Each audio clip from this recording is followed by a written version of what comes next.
sens. Les populations de Morlan ne sont pas en colère. Contre qui? Je pense que, et celui qui est à l'origine de cette affaire-là, je pense qu'ils ont dit dans la presse, j'ai vendu la terre, mais celui-là, vous êtes dans la presse, je vous prends à témoin. Ça, c'est un papier, vous voyez la personne qui est en bas, c'est le nom de qui? La personne qui est en bas, ça c'est un article de sous-préfet, de Pamba. C'est le nom de qui est en bas? Hein? Non, je parle de qui? Non. Affectation d'un terrain de l'hectare 50 A situé à Floum, à Gustave B. Voilà. Affectation d'un terrain de 1 hectare 50 A situé à Floum, Gustave B. Donc Gustave B, mën naa wax ni moom bokk na ci ñi ñu njëkk a affecté suuf kii moom.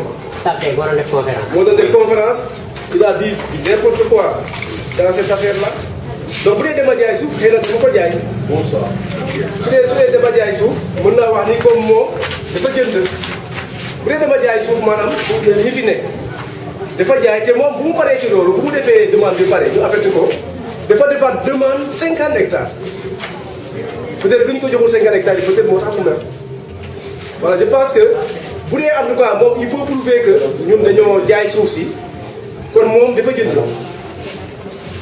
am na noonu je pense que boo naa leeral loolu pour que presse bi xam lii xew la réalité ça j'ai été contrôlé dans le cadre d'un programme de l'USAID pour une gestion transparente.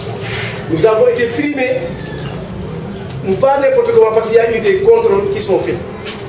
Donc je peux jurer sur l'église, sur ma foi, que je n'ai jamais vendu 1 mètre carré de terre. C'est des gens qui veulent devenir maires, ils n'ont qu'à aller faire la politique. C'est mieux.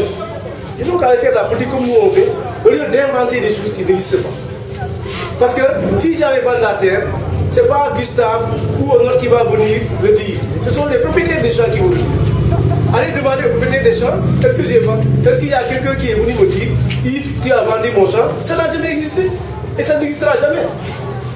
C'est des gens qui veulent utiliser, voilà, la presse pour se faire un nom. Mais ils perdent le temps. Pour se faire un nom, il faut être sur le terrain. Il faut être sur le terrain, travailler pour le développement de Morlan, au lieu de raconter des choses qui n'existent pas. Donc, si j'ai vendu la terre, peut-être que c'est à lui que j'ai peut-être qui. Là, c'est ce projet-là existe.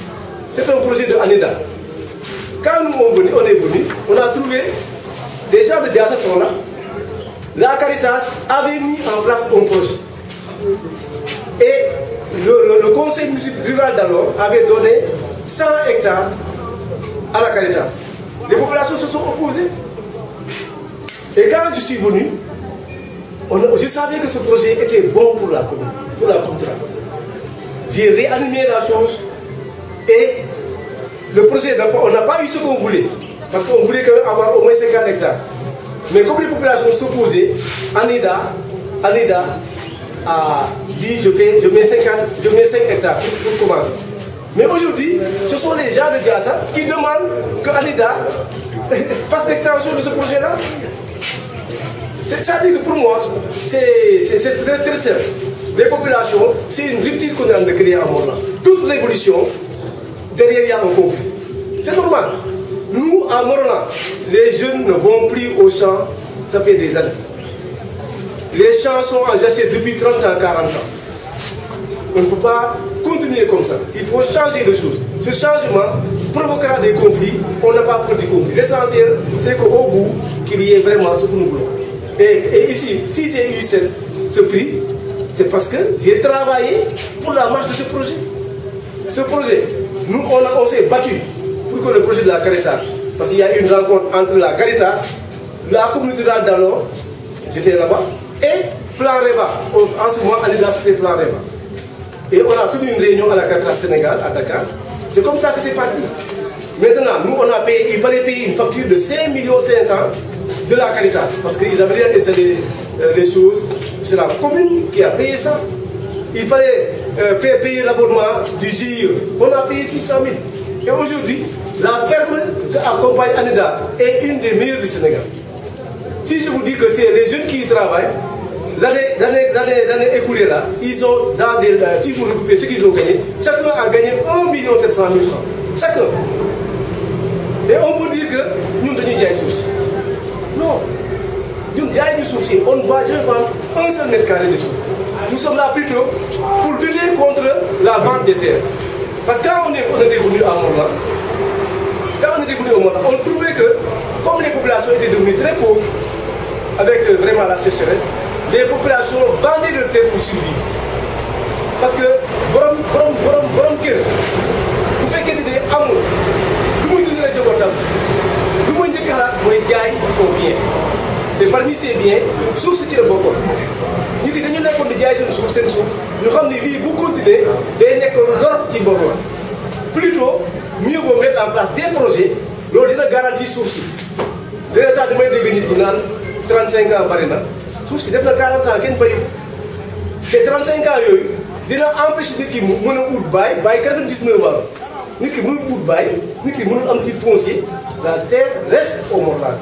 Et chacun a reçu un papier pour lui dire que yow yaa moom suuf si avec un excès de plan pour lui permettre demain, même si le projet disparaît depuis 100 ans, il peut revenir prendre son champ parce qu'avec les coordonnées géographiques, c'est facile avec la technologie. Vraiment, je voulais dire ça à la presse pour que vous compreniez les enjeux. Les gens sont en train de dire n'importe quoi, mais ça c'est à l'extérieur. Et maintenant, qu'est-ce qu'il faut faire avec ces fausses accusations? Hein? Avec ces fausses accusations, qu'est-ce que vous allez faire?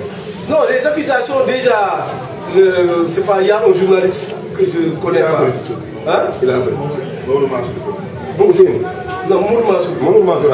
je ne le connais pas. Voilà, qui a dit n'importe quoi sur nous. Mais il donnera des preuves devant la justice. Bien sûr, il donnera des preuves. Parce que c'est quoi il se base pour dire que de nos diaïsouf, de nos lek khalis. Voilà, c'est des accusations graves. Très graves. Et il a atteint ma personnalité, il a atteint la commune de Morlan, il a atteint les maires du Sénégal. Il ne faut pas accuser les gens comme ça. Nous nous sacrifions pour nos populations. Et les populations de Morlan le savent. L'argent qu'on a utilisé ici, si je le bouffais, personne n'en saurait quelque chose. Moi, je n'ai pas besoin de bouffer 1 franc de Morlan. Ce n'est pas possible. Ça m'a arrêté mon titre, mais ça m'a arrêté Morlan. J'étais directeur de structure, j'ai laissé pour venir faire avancer le Morlan. Et Morlan a avancé d'un bond important. Ni pour peut-être pour guider Morlan. Qu'est-ce qu'il peut faire d'autre pour me remplacer? Mais vous avez avec souci, vraiment, je n'ai vendu aucun mètre carré. Et si j'avais vendu 3000 hectares, vous croyez que j'ai vendu 3000 hectares? Vous avez démontré ça. Vous avez dit alors, je pense que ça, c'est raconter des choses qui n'existent pas. Par rapport aux déclarations de Gustave, qu'est-ce que vous en dites? Qu'est-ce que vous allez faire? Non, je n'ai pas encore bien traité les déclarations de Gustave. On va le traiter et puis on verra ce qu'on va faire après. Son journaliste? Bon, on verra, parce que tout à l'heure il m'a appelé. Je lui ai dit de toute façon, ce que tu as dit là, il faut peut-être trouver ça. Quelles sont les populations de Morlan qui sont en colère? Je ne sais pas. Quelles sont les populations? C'est sur 18 personnes. Nous ne sommes pas d'accord avec aussi un projet qui est composé de 350 personnes. Et tu dis la population de Morlan n'est pas contente. 18 personnes. Quelle population qui n'est pas contente? Il a dit aussi que vous avez vendu des terres. Bon, j'ai vendu des terres. Peut-être, on verra. Je pense que je vais dire ça, je vais exploiter en tout cas ce qui est là. On verra. En tout cas, nous, on ne va jamais laisser quelqu'un salir notre nom. On ne fera pas. On ne fera pas. Monsieur le maire, dañu bëggoon rek li nga wax léegi nga xool li nga wax. waa Birane 6 affecté leen 100 hectares. borom tool yi ak waa Diassa particulièrement ak waa Ngor ñu bañ. bi ma ñëwee Alphonse Diop dafa yàlla yërëm Jean Outé Mbengue Sam Outé dafa yàlla yërëm ànd nañu Ngor ànd Diassa di def sensibilisation pour que projet bi maanaam projet boobu ñëwaat. donc ci loolu la ñu wax ak ñi ba voilà ñu àgg fii tey parce que projet boobu waa ADIDA dañoo di moo tax ñu commencé juróomi hectare maanaam juróomi hectares yooyu la ñu tàmbali parce que am na réunion bu amul fii Sadio am ñu def ay réaction yoo xam ne ñoom ñu ci projet boobu tey bu mu tàmbalee commune moo def téeméer juróom million ak genn pour fay facture bu xam ni kii bàyyi na ko fi commune bi jël ak forage bi jox ko waa ALEDA pour que ñoom ñu mën a def seen i liggéey ñu tànn ñaari fukki xale yoo xam ni ñu ngi liggéey foofu te ñaari fukki xale yooyu ferme ALEDA tey ferme yi am Sénégal am ALEDA ferme bi nekk fii Diassa bokk na yi gën a ndox ren ji maanaam lu ñu am ci xaalis kenn ku nekk ci ñoom am na benn million ak téeméeri junni ak ñeent fukki junni ak lu toog mais loolu soo ko amee noonu 100 200 300 ci biir dëkk bi day jëm kanam donc gis ngeen ni ñi xale yi nekk foofu am na ñoo xam ne ñu ngi tabax ko ñooñu soo duñu def ay Dakar plutôt ñii nekk Dakar ñoo bëgg a ñëw parce que xam nañu ni ñii nekk fii ñu ngi leen di jiitu donc vraiment pour man ñu jàpp ni du man may jaay suuf dama ko digal nit du ma ko def waaye képp ku jaay suufam nit yi ñooy jaay c'est interdit par la loi mais nga jaay sa suuf indil ma kayit mais dama lay protéger su ma ko defoo yow ki la jaay kii bi da lay tëj yow mënoo jaay nit ki maanaam suuf ba pare doo ko jox kayit waaw moo naa ñooy jaay seen suuf mais pour éviter loolu moo tax ñu créer ay projet parce que nit yi bu ñu amee projet comme ñu nekk ANIDA ñii liggéey actuellement projet bari ñooñu soxlu ñu jaay suuf ndax ñu ngi gagné chaque mois ñu ngi wane chaque campagne ñu ngi am xaalis bu doy tey sootuñu jaay suuf donc waa bool naa dama wax sànq ni tey depuis 10 ans a ngi nii suñu taw kenn amul lu muy dundee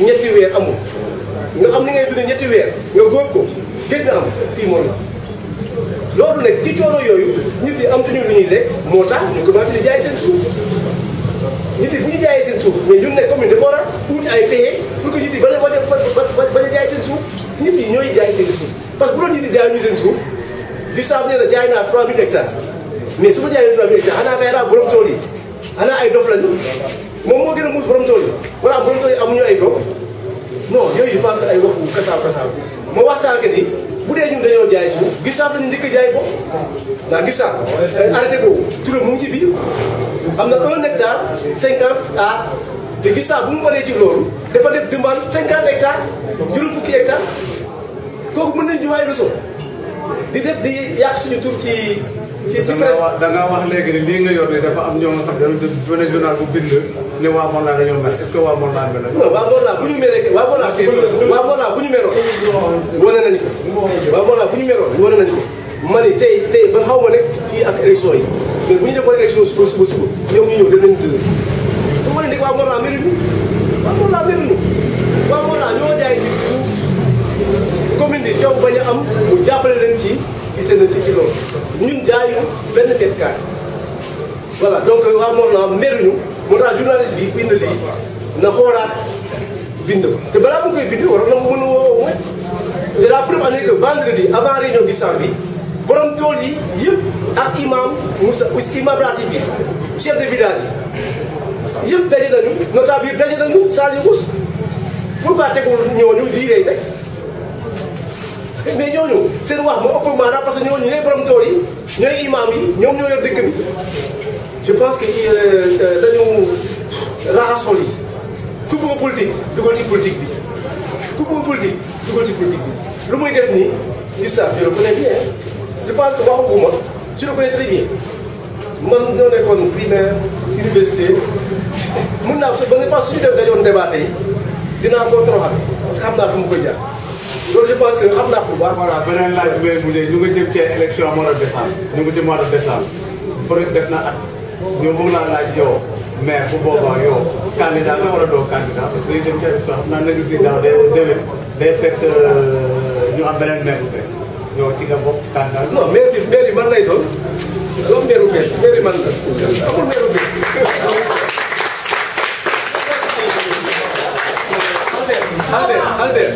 Albert bu dee yàlla may na ma dund Albert liggéeyal naa Mollah fa ma jógee Mollah sori na fa ma jógee Mollah sori na trop je pense que loolu élection jot na pare bu dee ñoom dañu nekk candidat nañu ñëw.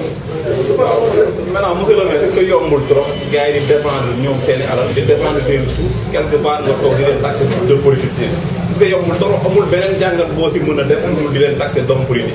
non yow non pour man ma ne politique la parce que suuf si wax naa la sànq ne gis naa moom daa jëkk a jox wax du loolu bu mu waxee nii 3000 hectares dafa doon wax nii man nañu njëkk a jox 1 hectare 50 ma defoon encore demande 50 hectares xam nga boo dinañ njëkk a wax nii nga soog a wax politicien lañu parce que ñoom yëpp xam nañu ni mënumaa jaay 3000 hectares borom tool yi jox di ma ko bu dee jaay bu dee gudd sax bon ñoom ñu wax 3000 hectares dañu ko 3000 hectares waa ji ko maanaam borom tool yi ñu ngi fi ñu ngi dund demuñu fenn mais képp yow yéen Alassane ubbi leen après suba tey mën ngeen ubbi micro bi képp koo xam ne jaay naa suufam na ma woote naa jaay naa suufam problème bi am rek mooy problème mu lukus mooy problème boobu am à part problème boobu amul beneen problème ci wàllu maanaam suuf amul foofu dafa am malentente voilà ñii d'accord projet ñii bañ a d'accord projet bi mais du question jaay suuf loolu rek moo fa am mais ñoom bu ñu waxee nii indi fi ay forum civil indi fi xaw ma lan ak et cetera mais mën naa génne aussi beneen kayit waa forum civil am na fa kayit am na fa tool dafa jënd tool non c'est-à-dire pour man on n'est pas là pour dire tax leen de politicien on est là pour dire ce qui est mooy lan boo bëggee bon doon politicien sonal sa bu politicien nga dugg ci ligue politique mais bul teg fii di yàq deru nit loolu baaxul musuma jaay suuf te dama ko mos a jaay te ku ci teg bii ba teg Coran ma teg si sama loxo mosul am soxla ma dërëm Morlan la mais danaa liggéeyal Morlan su ma fi jógee tamit 1000 ans après on dira Ibra 26 parce que j'ai travaillé pour le Morlan je continue à le faire.